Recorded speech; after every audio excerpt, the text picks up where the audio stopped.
சங்கரா, அவளை விடுன்னு சொல்றேன். இல்லனா இந்த ஏரியால இருந்து நீ சிங்கிள் பீஸா வெளியே போக மாட்டேன். புரிஞ்சுதா? நான் அவளை விட்டுடவா? இதோ விட்டுட்ட. நீ என்ன ஒரு சிங்கிள் பீஸா அனுப்புவியா? நீ என்ன இந்த சங்கராமையா ஒரு சிங்கிள் பீஸா அனுப்புவியா? சங்கராம், சங்கராம், நான் கெஞ்சி கேட்கிறேன், இந்த மாதிரிலாம் பண்ணாத. அவளை விட்டுடு. நான் கையெடுத்து கும்பிட்டு கேட்கிறேன். சாரி சொல்றேன். நான் உங்க எல்லாருக்கும் சாரி சொல்றேன். ப்ளீஸ் அவளை விட்டுடு.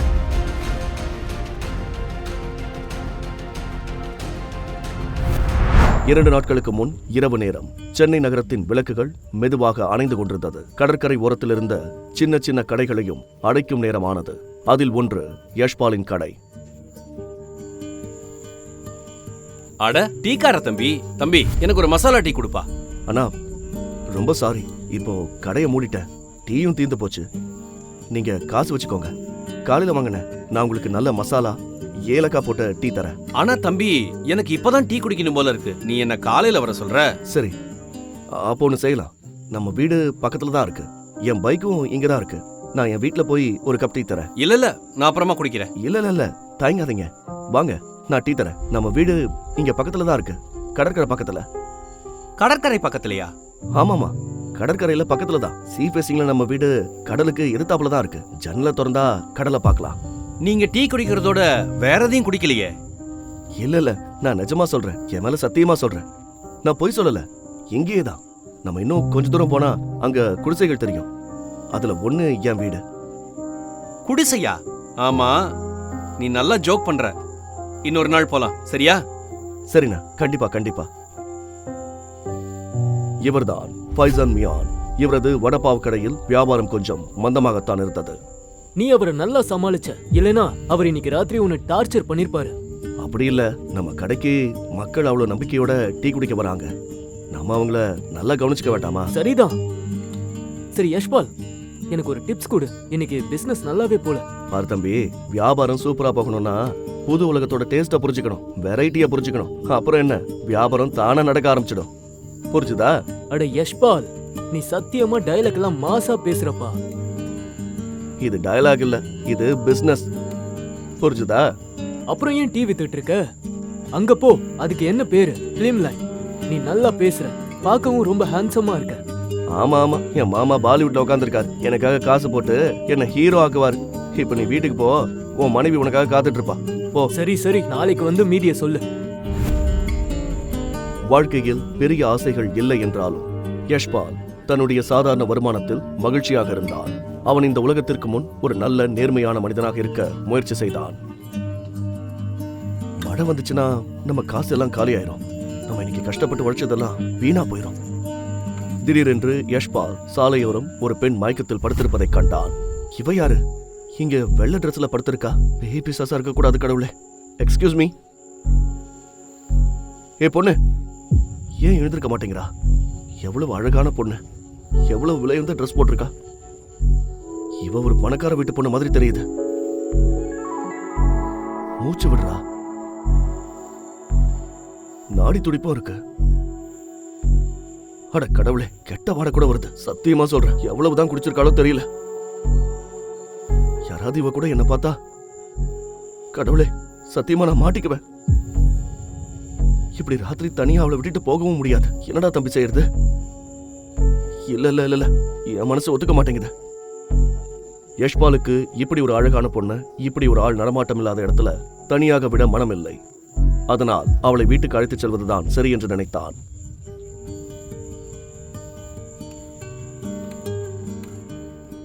இந்த இரவுதான் யஷ்பாலின் வாழ்க்கையின் திருப்புமுனை என்றே கூறலாம்.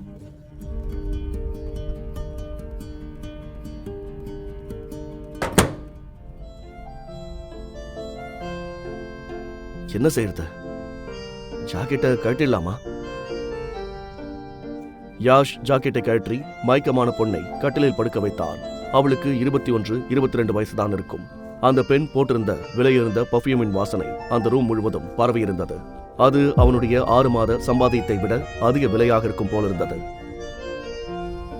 இவ்வளவு பெரிய குடும்பத்து பொண்ணுக்கு என்ன ஜாலியோ. குடிச்சிட்டு எங்க விடனாலும் விழுந்துருவாங்க.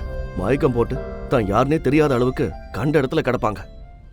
அந்த பொண்ணை வீட்டிற்கு மட்டும் அழைத்து வராமல் இருந்திருந்தால் அந்த ஆள் அரவமற்ற இடத்தில் அவள் வேறு யாரிடமாவது சிக்கி சின்ன பின்னமாக இருப்பாள் என்று நினைத்தான் யஷ்பால். ஐயோ, நம்ம ட்ரெஸ்ஸும் நனைச்சு போச்சு, நாமளும் மாத்திக்கலாம்.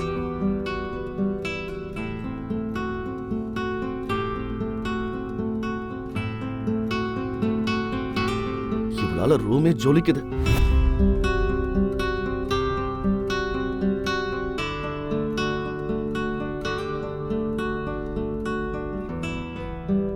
இப்ப இவளை எப்படி வீட்டுக்கு அனுப்புறது? என்கிட்ட போனோ ஐடியோ இல்ல. அப்புறம் இவ இவ்வளவு குடிச்சிருக்கா, அடுத்த 10 மணி நேரத்துக்கு எழுந்திருக்க மாட்டா. இவளோட துணியும் நனைஞ்சு போச்சு. நான் மாத்தலனா அவளுக்கு உடம்பு சரியில்லாம போயிடும். கடவுளே, என்னை ஏன் இப்படி ஒரு சங்கடத்துல மாட்டி விட்ட?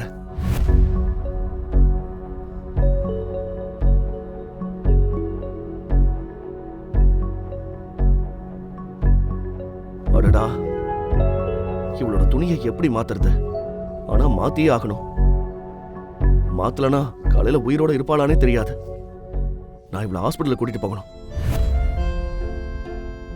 அவ உயிரோட இருந்தா தானே நாம தப்பிப்போம். யஷ் அந்த பெண்ணின் உடையை மாற்றுவதை யாரும் பார்த்துவிடக் கூடாது என்று பயந்தான்.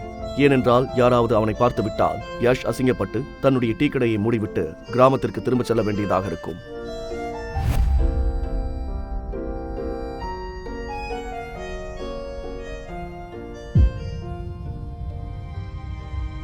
கடவுளே, நான் நல்லா மாட்டிக்கிட்டேன்னு நினைக்கிறேன். யஷ் அந்த காடில் என்ன பார்த்தான்? அவனுக்கு ஏன் அவ்வளவு அதிர்ச்சி?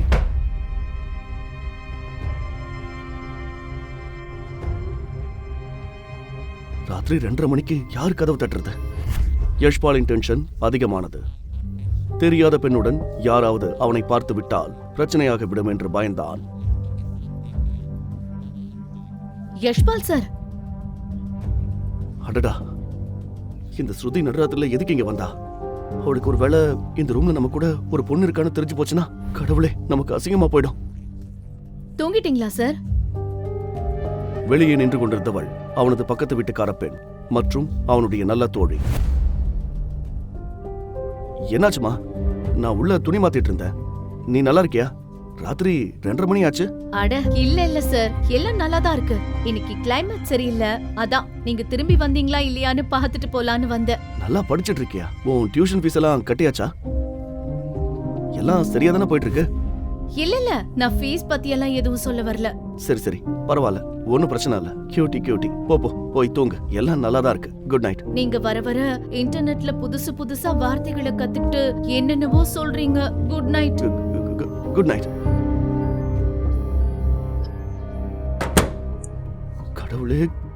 கடவுளே,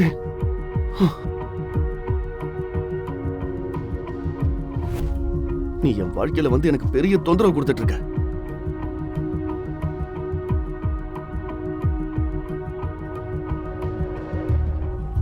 இந்த டிசைனர் துணியை எப்படி காட்டுறதுன்னு தெரியல. எனக்கு எதுவுமே புரியல. கடவுளே, எனக்கு ஒரு வழி காட்டு. ஏய் மேடம், ஹலோ. அந்த பெண்ணுக்கு உடை மாற்றுவதற்கு யஷ் மிகவும் பயந்தான். ஆனால் மறுபுறம் அந்த பெண்ணுக்கு குளிரால் இருமல் வர ஆரம்பித்தது. யஷ் தனது ரூமில் லைட் வெளிச்சத்தை குறைத்துவிட்டு தனது கண்களை மூடிக்கொண்டு எப்படியோ அந்த பெண்ணுக்கு ஆடைகளை மாற்றிவிட்டான்.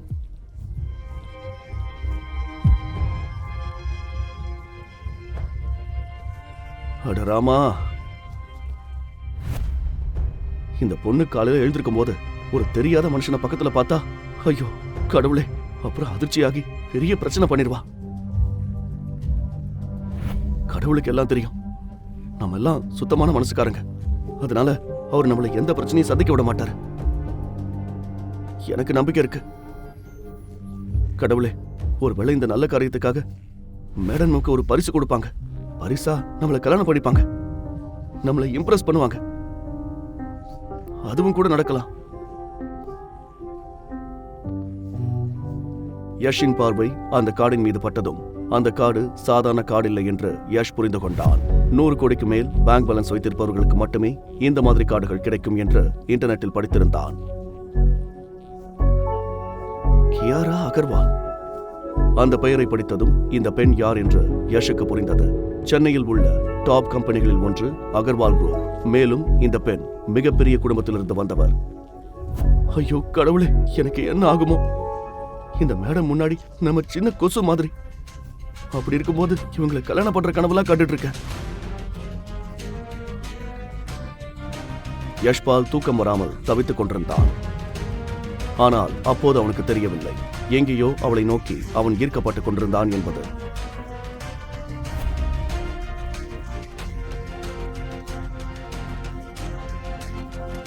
அடுத்த நாள் காலையில் யஷ் எழுந்திருக்கும் போது கியாரா அவன் பக்கத்தில் இருந்தாள். அவளது கை யஷின் மார்பின் மேல் இருந்தது. யஷ் கையை நகர்த்திக் கொண்டான். உண்மையை சொல்ல வேண்டுமெனில் இதுவரையில் யஷின் அருகில் எந்த பெண்ணும் இவ்வளவு நெருக்கமாக வந்ததில்லை.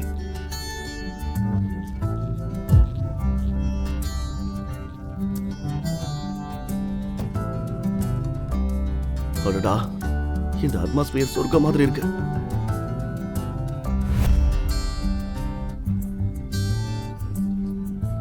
ஐயோ கடவுளே, மணி 10 ஆயிடுச்சு.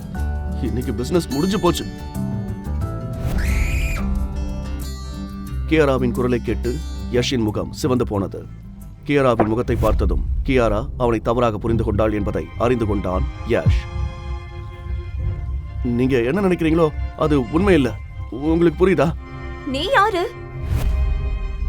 நீ யாருன்னு கேட்ட? அமைதியா இருங்க, நான் யாருன்னு சொல்றேன். நான் எல்லாத்தையும் சொல்றேன். அட அமைதியா இருங்க, அமைதியா இருங்க மேடம், அமைதியா இருங்க. நீங்க நேத்து ராத்திரி எவ்வளவு குடிச்சிருந்தீங்கன்னு உங்களுக்கு தெரியுமா? நேத்து ராத்திரி நீங்க கடற்கரையில படுத்திருந்தீங்க. நீங்க எவ்வளவு குடிச்சிருந்தீங்கன்னு உங்களுக்கு தெரியாது. புயலும் மழையும் இருந்துச்சு. இருந்தாலும் உங்களை என்னால எழுப்ப முடியல. உங்களுக்கு புரியுதா? கடவுள் என்ன உங்ககிட்ட அனுப்பி வச்சதுக்கு கடவுளுக்கு நன்றி சொல்லுங்க. நான் உங்களை இங்க கூட்டிட்டு வந்தேன். இல்லனா கடவுளுக்கு தான் தெரியும் நேத்து என்ன நடந்திருக்கும். உங்களுக்கு புரியுதா? பீச்? ஆமா, இங்கதான் பாத்ரூம் இருக்கு. இங்கதான் இருக்கு. எங்க போறீங்க? இங்கதான் பாத்ரூம் இருக்கு. நீங்க போகணுமா? உங்க ஹீல்ஸ் எடுத்துக்கோங்க. அந்த பெண் அழுது கொண்டே எதுவும் சொல்லாமல் அந்த இடத்தை விட்டு ஓடிவிட்டாள். அது யஷுக்கு வருத்தத்தை கொடுத்தது. இந்த காலத்து பொண்ணுங்களுக்கு நன்றி சொல்ல கூட தெரியல.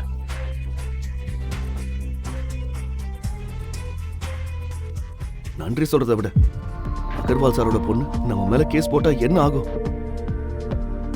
மாமியார் வீட்டுல போய் சோறு தண்ணி இல்லாம கிடக்க வேண்டியதுதான்.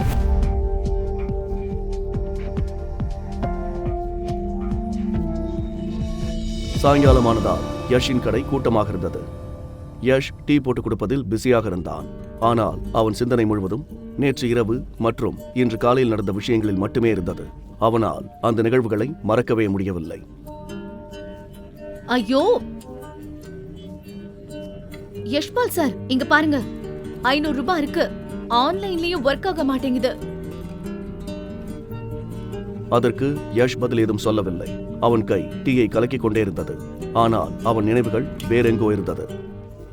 Yashpal sir, Yashpal sir. ஆமா, எந்த உலகத்துல இருக்கீங்க? நான் இங்கதான் இருக்கேன்.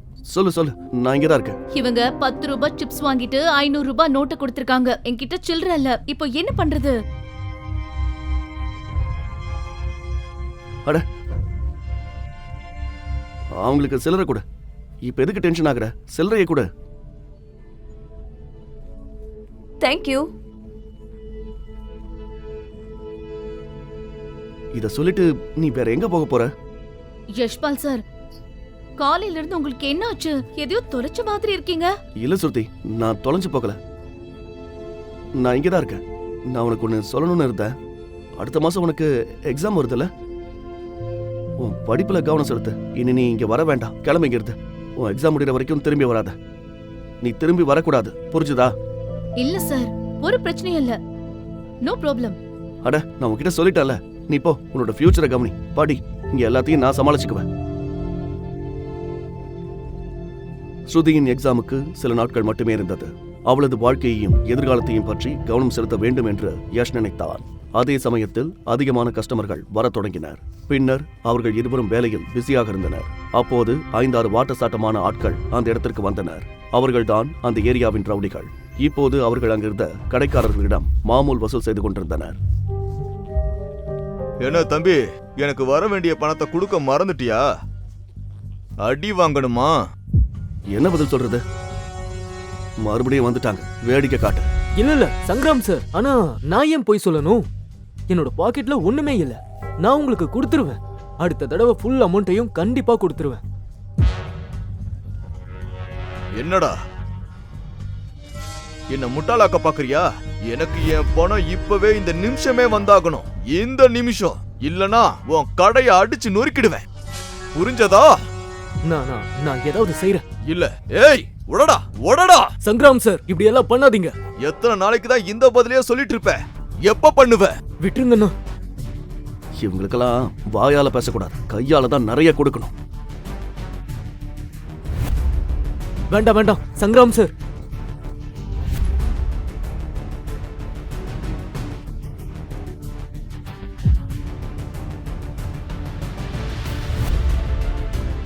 யஷ்பால் சார்,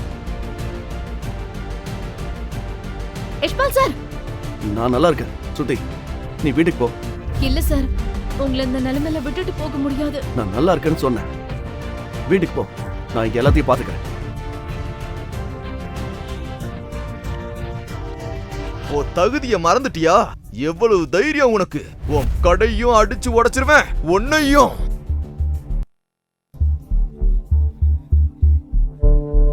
இங்க பாரு, நான் சொல்றதை கேளு. இங்க இருந்து அமைதியா போ. நீ உன் மாமலத்தானே வாங்க வந்திருக்க, வாங்கிட்டு கிளம்பு. சட்டத்தை உன் கையில எடுக்காத சங்கராம். சாதாரண டீ கடைக்கார நீ ரூல்ஸ பத்தி என்கிட்டயே பேசுறியா? அப்ப நான் சொல்றத கேளு, அப்புறம் இதையும் உன் மண்டையில ஏத்திக்கோ. இங்க சட்டத்தை நான் தான் உருவாக்குவேன், அத நானே பிரேக் பண்ணுவேன். அப்புறம் நான் சொல்றத கேளு, நான் சொல்றத காதை திறந்து கேளு. இங்க இருக்கிற எல்லாரும் கேட்டுக்கங்க, இன்னிலிருந்து 2 மடங்கு மாமூல் அதிகமா கொடுக்கணும். புரிஞ்சதா இல்லையா? பாரு சங்கராம், ஒழுங்கா கிளம்புரு. போங்க, போய் உடைங்க. ஸ்ருதி, ஸ்ருதி ஓடுங்கிறது. ஸ்ருதி ஓடுங்கிறது. ஸ்ருதி ஓடுங்கிறது, ஓடிடு.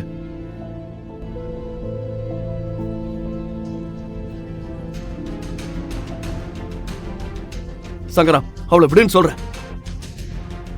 இல்லனா இந்த ஏரியால இருந்து நீ சிங்கிள் பீஸா வெளியே போக மாட்டேன். புரிஞ்சுதா? நான் அவளை விட்டுடவா? இதோ விட்டுட்ட. நீ என்ன ஒரு சிங்கிள் பீஸா அனுப்புவியா? நீ என்ன இந்த சங்கராமையா ஒரு சிங்கிள் பீஸா அனுப்புவியா? சங்கராம், சங்கராம், நான் கெஞ்சி கேட்கிறேன், இந்த முதல்ல பண்ணாத. அவளை விட்டுடு. நான் கையெடுத்து கும்பிட்டு கேட்கிறேன். சாரி சொல்றேன், நான் உங்க எல்லாருக்கும் சாரி சொல்றேன். ப்ளீஸ் அவளை விட்டுடு.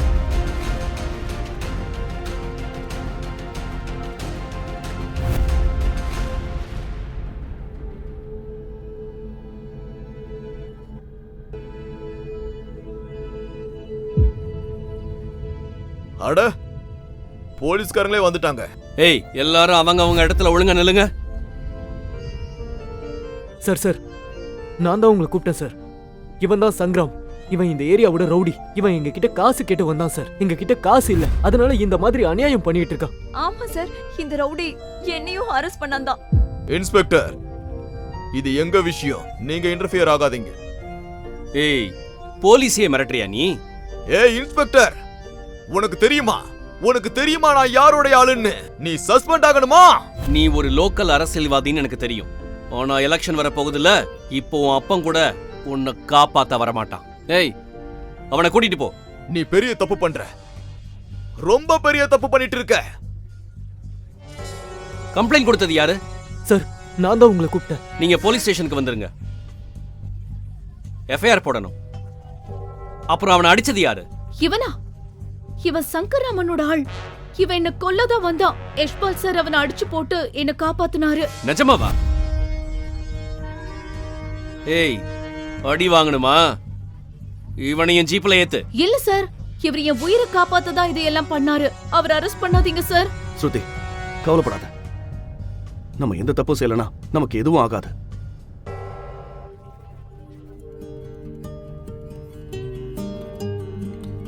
அப்புறம் இவனுக்கு ஒரு ஆம்புலன்ஸ் வர சொல்லுங்க.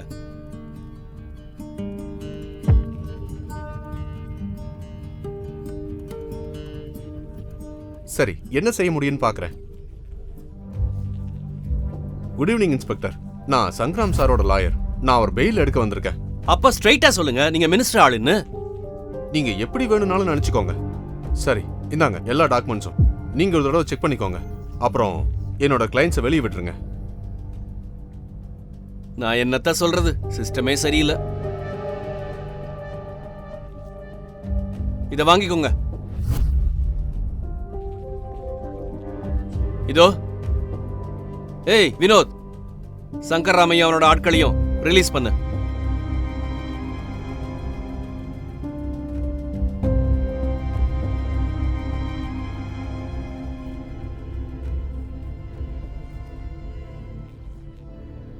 இன்ஸ்பெக்டர், என்னதெல்லாம்? மேடம், இதுதான் சிஸ்டம். நாம என்ன செய்ய முடியும்?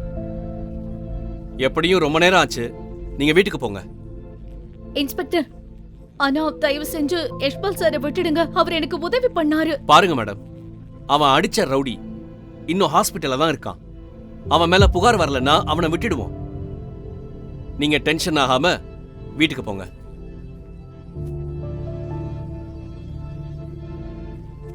ஸ்ருதி, நீ இதுலலாம் தலையிட வேண்டாம். போய் உன் படிப்புல கவனம் செலுத்து. அப்புறம் இந்த சாவி எடுத்துக்கோ. இது லாக்கரோட சாவி. உனக்கு பணம் தேவைப்பட்டா நீ எடுத்துக்கோ. இப்ப கிளம்பு. யஷ்பால், நீ கவலைப்படாத. நான் உன்னை வெளியே கொண்டு வர ஏதாவது ஏற்பாடு பண்றேன். ஃபைசான் தம்பி, இப்ப என்ன பண்ணணுமோ அதை கடவுள் தான் பண்ணுவாரு. நம்ம கண்ணு முன்னாடியே பெயில் வாங்கிட்டு அவங்க எல்லா பசங்களையும் கூட்டிட்டு போயிட்டாங்க. இப்ப பாரு, இன்னும் கொஞ்ச நேரத்துல இன்ஸ்பெக்டர் சாரோட டேபிள் மேல 6-7 ஸ்வீட் பாக்ஸ் வரும். நல்லா இருக்கும். அப்புறம் நமக்கு என்ன, நம்ம ஜெயில பழைய ரொட்டி சாப்பிடுற பழக்கமும் வந்துடும். யஷ்பால், ஏன் உளறிட்டு இருக்க? நான் உனக்காக ஏதாவது செய்வேன்னு சொன்னல. சரி தம்பி, மறுபடியும் சந்திக்கலாம். கிளம்புங்க.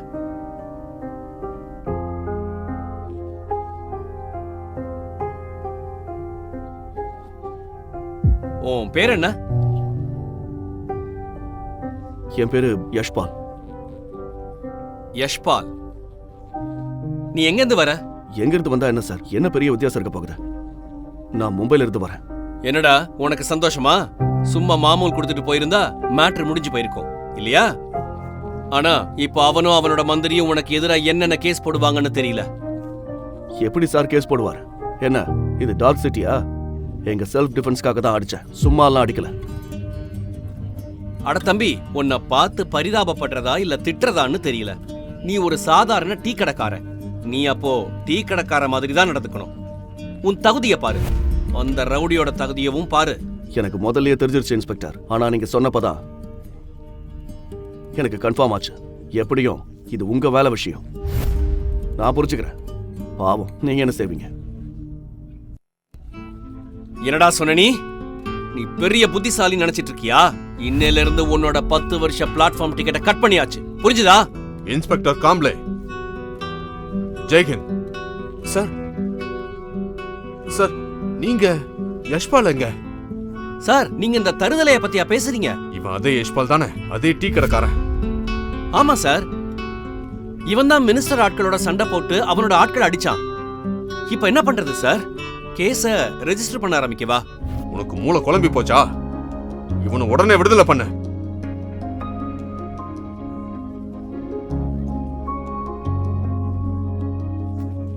பட் சார், நான் சொன்னல, இப்பவே இங்கேயே மேலிடத்துல இருந்து ஆர்டர் வந்திருக்க. இன்ஸ்பெக்டர் காம்ப்ளே அதிர்ச்சி அடைந்தார். போலீஸ் கமிஷனர் ஏன் யஷை காப்பாத்த வந்தார்? இது மினிஸ்டரோட தந்திரமா, இல்லை சங்காராமின் சதியா?